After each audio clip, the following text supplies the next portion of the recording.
कक्षा 10 गणित। प्रश्न नंबर 1। वह बड़ी से बड़ी संख्या जिससे 125 और 70 को विभाजित करने पर शेष फल क्रमशः 8 और 5 प्राप्त होता है, संख्या ज्ञात करो। प्रश्न नंबर 1। किसी संख्या का भाग 125 में दें, किसी संख्या का भाग 125 में दें तो शेष 8 बचता है, और उसी संख्या का भाग 70 में दें तो शेष बचता है 5। एक ऐसी संख्या है, उस संख्या का भाग 125 में दें तो 8 शेष बचता है, 70 में भाग दें तो 5 शेष बचता है। तो हम इसमें करेंगे क्या, 125 से 8 घटा देंगे, बराबर 70 से 5 घटाएंगे, 70 से 5 घटाएंगे तो 65 बचे, 125 से 8 घटाएंगे तो 117। इन दोनों संख्याओं का मासा निकालेंगे, 117 और 65, इन दोनों संख्याओं का मासा निकालना है। तो इन दोनों संख्याओं के करेंगे गुणनखंड। 117 को काटेंगे 3 से, 3 से 11 कटे 3 बार, 2 बचे, 7 का उतारा लेंगे 27 हो गए, 3 से 27 कटे 9 बार, फिर 3 से काट दो, 3 से 3 कटे 1 बार, और 3 से 9 कटे 3 बार, और 13 से 13 कटे 1 बार। 65 के फैक्टर करो, 5 से 65 कटे 13 बार, और 13 से 13 कटे 1 बार। हमें दोनों संख्याओं का HCF निकालना है, 117 और 65 का। तो 117 बराबर 3 गुणा 3 और गुणा 13, 65 बराबर 5 गुणा 13, 13 से 13 मिल गया, तो इसमें HCF होगा, HCF बराबर 13। तो वह संख्या 13 होगी, 13 है, 13 का भाग 125 में देंगे तो 8 शेष बचेगा, और 13 का भाग 70 में देंगे तो 5 शेष बचेगा। तो इसका उत्तर हुआ 13। प्रश्न नंबर 2। एक द्विघात बहुपद ज्ञात कीजिए जिसके शून्यकों का योग तथा गुणनफल क्रम से दी गई संख्या है। प्रश्न नंबर 2। शून्यकों का योग,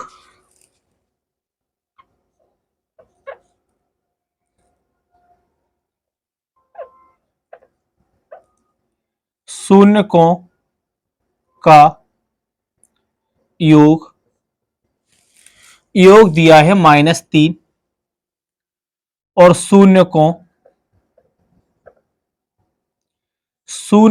का गुणनफल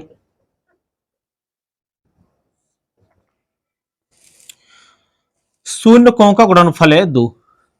तो प्रश्न में -3 और 2 है, ये शून्यकों का योग है -3 और शून्यकों का गुणनफल है 2।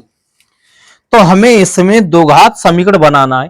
तो द्विघात समीकरण बनाने का सूत्र है x² माइनस शून्यकों का योग, तो शून्यकों का योग x प्लस शून्यकों का गुणनफल, शून्यकों का गुणनफल, इसमें मान रख देंगे। तो x² माइनस शून्यकों का योग, तो शून्यकों का योग है -3, तो -3 x प्लस शून्यकों का गुणनफल, तो शून्यकों का गुणनफल है 2, तो 2 लिख दो, माइनस का गुणा माइनस करेंगे तो प्लस हो गया, तो x² प्लस 3x प्लस 2। हमें केवल समीकरण बनाना था, द्विघात समीकरण, तो द्विघात समीकरण बन गया। इस द्विघात समीकरण के शून्य होंगे -3 और 2। जब शून्य दिए हुए तो द्विघात समीकरण इस तरीका से बना देंगे। प्रश्न नंबर 3, तो निम्नरेखिक समीकरण युग्म को प्रतिस्थापन विधि से हल कीजिए। प्रश्न नंबर 3, पहला समीकरण है s माइनस टी बराबर 3। समीकरण फर्स्ट s/3 प्लस और t/2 बराबर 6। समीकरण सेकंड s और t के मान निकालेंगे प्रतिस्थापन विधि से। तो इससे हम करते कैसे, सबसे पहले लिखेंगे समीकरण 1 से। समीकरण 1 से इसमें क्या करेंगे, t s का मान t के पदों में निकालेंगे। तो s बराबर t को बराबर से उधर भेज दो तो ये हो गया 3 + t। मैंने s का मान निकाला है t के पदों में, s का मान मतलब s के बराबर, तो इससे हम मानेंगे समीकरण 3। अब हम इसमें करेंगे क्या, s का जो मान है वो समीकरण 2 में रख देंगे। तो s का मान समीकरण 2 में रखने पर, समीकरण 2 में s का मान रखेंगे t/2 और बराबर 6। अब तुम इन दोनों लाइनों में देख लो, देखो इससे देखो और इससे देखो, इसमें s लिखा हुआ, इसमें s नहीं लिखा। तो हम क्या करेंगे, s का मान रख देंगे 3 + t। तो 3 + t, अब इसे सॉल्व कर लो। इन दोनों का हम एलसीएम लेंगे 2 और 3 का, तो 2 और 3 का एलसीएम होगा 6। 3 का भाग 6 में देंगे 2 बार, 2 का गुणा ऊपर कर दो, 2 का गुणा 3 में करेंगे तो 6 प्लस 2 का गुणा t में करेंगे तो 2t प्लस 2 का भाग 6 में देंगे 3 बार, 3 का गुणा t में करेंगे 3t और बराबर 6। ये 6 भाग में ये वाले 6 तो उधर भेजेंगे गुणा में, तो ये वाले 6 प्लस 2t और 3t जोड़ेंगे तो ये हो गया 5t बराबर 6 का गुणा 6 में करेंगे 36। ये 6 प्लस के उधर भेजेंगे तो माइनस को हो गई, तो 5t बराबर, तो 36 - 6, ये 6 प्लस के उधर भेजे तो माइनस को हो गई, तो 5t बराबर 36 से 6 गए तो 30, 5 से 30 कटे 6 बार, तो t बराबर 6। t का मान 6 है। अब t का मान समीकरण 1 में रख दो या 2 में रख दो या 3 में रख दो, t का मान कौन से भी समीकरण में रख सकती हो। तो सुविधा के लिए हम करते क्या है, t का मान समीकरण 3 में रख देते। 3 में रखने से हमें थोड़ी आसानी रहती है। समीकरण 3 है s बराबर 3 + t, तो 3 प्लस t का मान रख दो, t का मान है 6, 3 और 6 जोड़ेंगे तो ये हो गया 9। तो मैंने दोनों मान निकाल दिए, t का मान 6 और s का मान 6, s का मान 9। तो ये मैंने मान निकाले हैं प्रतिस्थापन विधि से। और समीकरण को हल करने के लिए बहुत सी विधि है। हाई स्कूल में प्रतिस्थापन विधि, विलोपन विधि, और एक है वज्र गुणन विधि। तो इससे मैंने प्रतिस्थापन विधि से निकाला है। तो t का मान 6 और s का मान 9।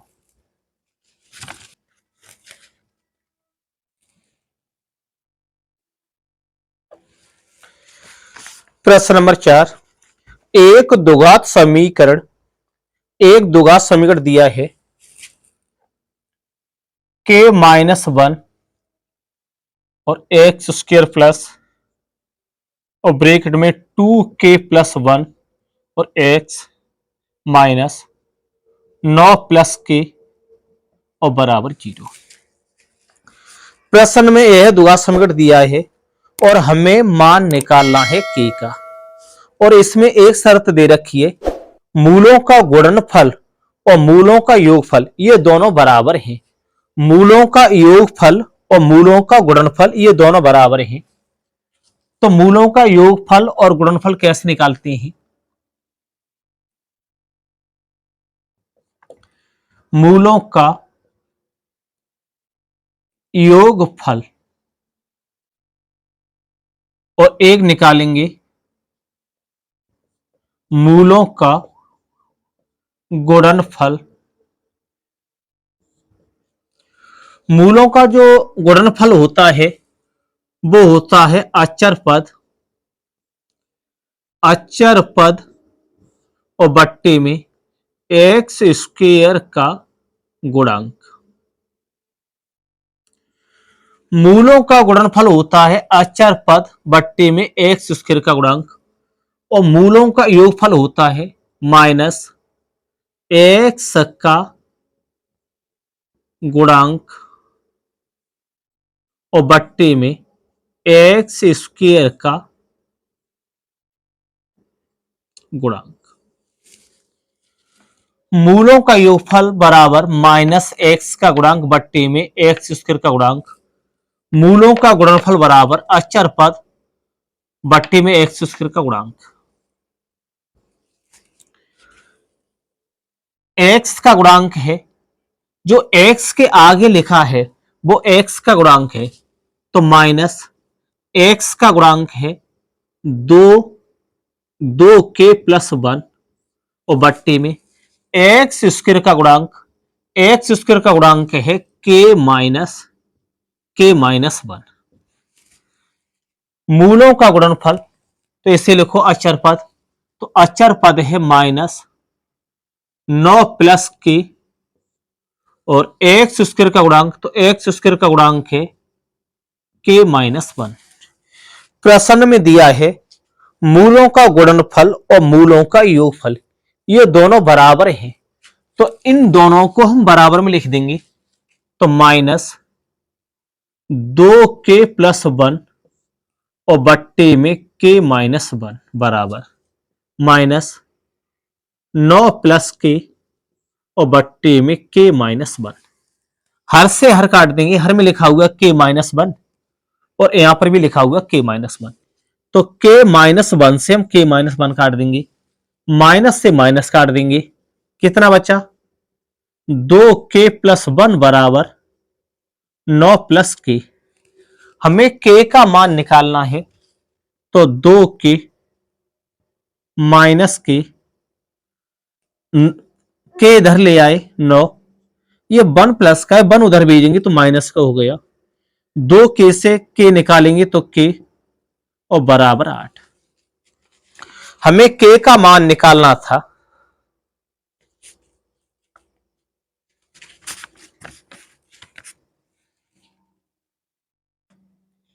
प्रश्न नंबर 5। समांतर श्रेणी में 10, 7, 4, डॉट डॉट माइनस 62 का अंत से 11वां पद है। कोई समांतर श्रेणी है, समांतर श्रेणी, तो समांतर श्रेणी में अंत से देखा गया है 11वां पद कौन सा है, तो समांतर श्रेणी लिख लो 10, 7, 4 डॉट डॉट माइनस 62।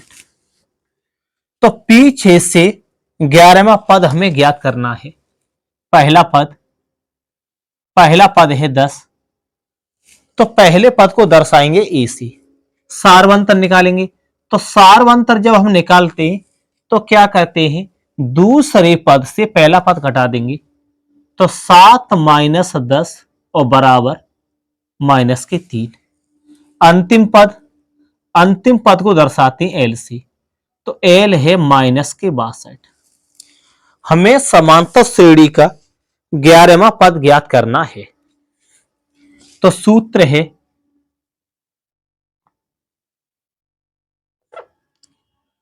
अंत से एनवां पद, अंत से एनवां पद बराबर L minus N minus 1 into D. L का मान है 62 एल का मान -62 माइनस एन, तो एन तो हमें ज्ञात करनी है। एन का मान है 11, एन बराबर 11, तो एन का मान 11 रख दो माइनस डी, और डी का मान है -3। इससे सॉल्व कर लो, तो हमें समांतर श्रेणी का 11वां पद निकालना है। तो यहां पर हम लिख देंगे अंत से 11वां पद, अंत से 11वां पद, इसलिए मैंने एन के बराबर 11 रखा है। इसे सॉल्व कर दो, -62 माइनस और 10 इंटू -3, माइनस की गुणा माइनस करें तो प्लस हो गया, -62 प्लस 30, 62 से 30 निकालेंगे तो 32 बचे। समांतर श्रेणी का पीछे से मतलब अंत से 11वां पद होगा -32।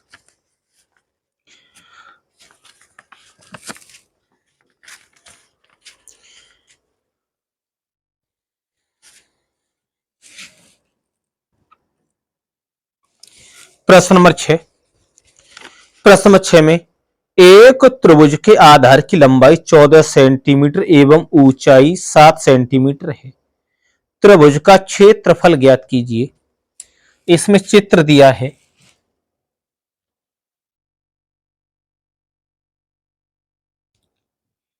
पी क्यू आर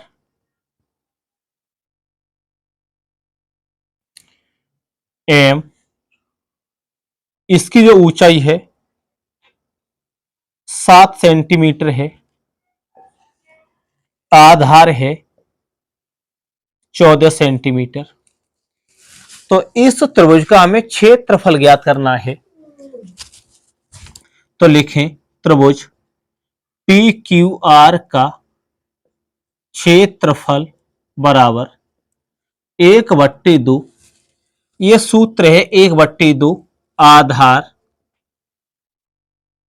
आधार गुणा ऊंचाई, आधार गुणा ऊंचाई।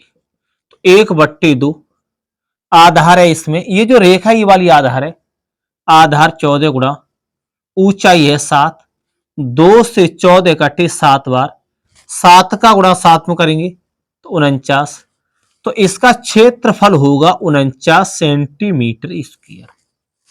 इस त्रिभुज का क्षेत्रफल होगा 49 सेंटीमीटर।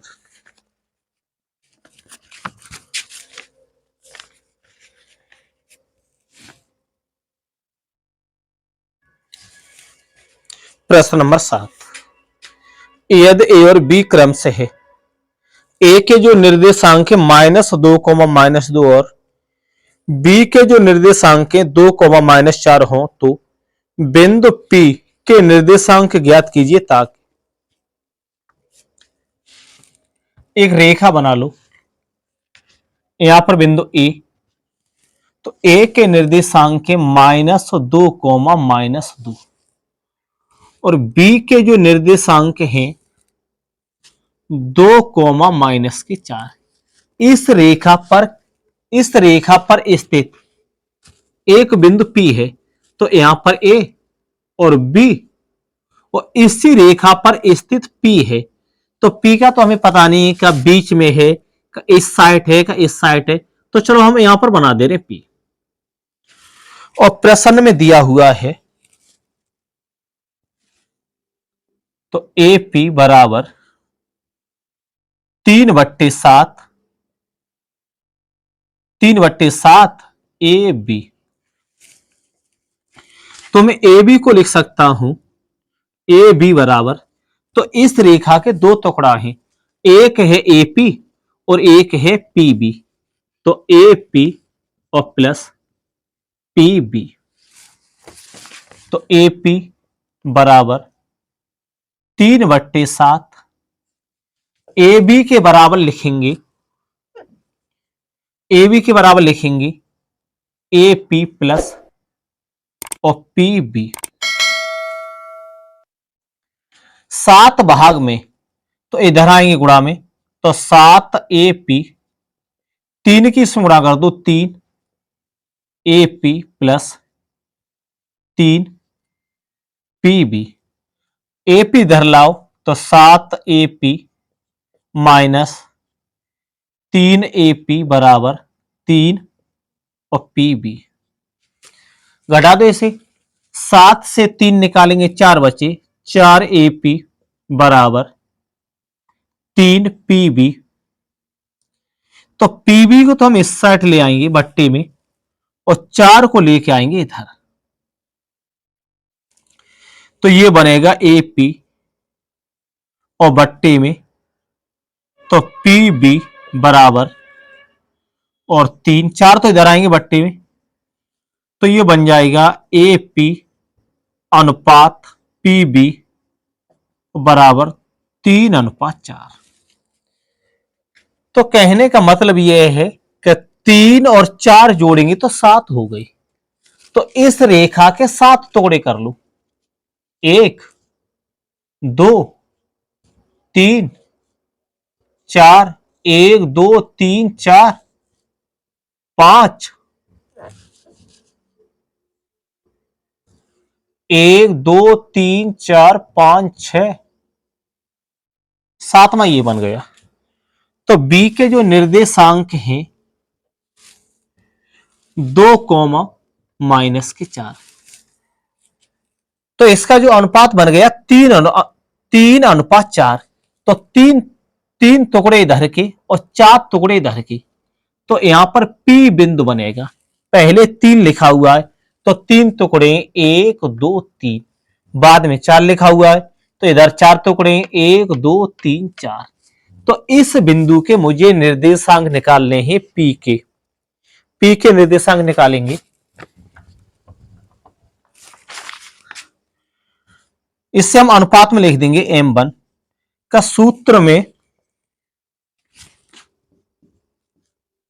Px, y बराबर M1 x2 प्लस M2x1 बट्टे में M1 plus M2, coma M1 y2 plus M2 और y1 और बट्टे में M1 प्लस M2। ये सूत्र दिया है। तो M1 और M2 का मतलब ये है कि ये अनुपात है, M1 और M2 ये अनुपात है। तो इन्हें हम अनुपात में लिख देंगे, M1 अनुपात और M2 तो 3:4, 3:4। x1 y1 लिखो, तो x1 तो ये बनेगा x1 कोमा और ये y1, और ये बनेगा x2 कोमा और y2, x1 कोमा y1, ये x2 कोमा y2। तो x1 है माइनस के 2 कोमा y1 और y1 है माइनस के 2, x2 तो x2 है 2 कोमा और y2 माइनस के 4। इससे मैंने लिख दिया ये x1 है x1 y1 x2 y2, तो x1 y1 x2 y2। तो इस सूत्र में मान रख देंगे। हमें P के निर्देशांक निकालने, M1 तो M1 का मान है, पहले M1 लिखा हुआ है तो M1 है 3, तो 3 लिखो गुणा x2 का मान 2 है तो 2 प्लस M2 का मान है 4 का M2 बाद में लिखा हुआ तो बाद में 4 है, तो 4 गुणा x1 माइनस के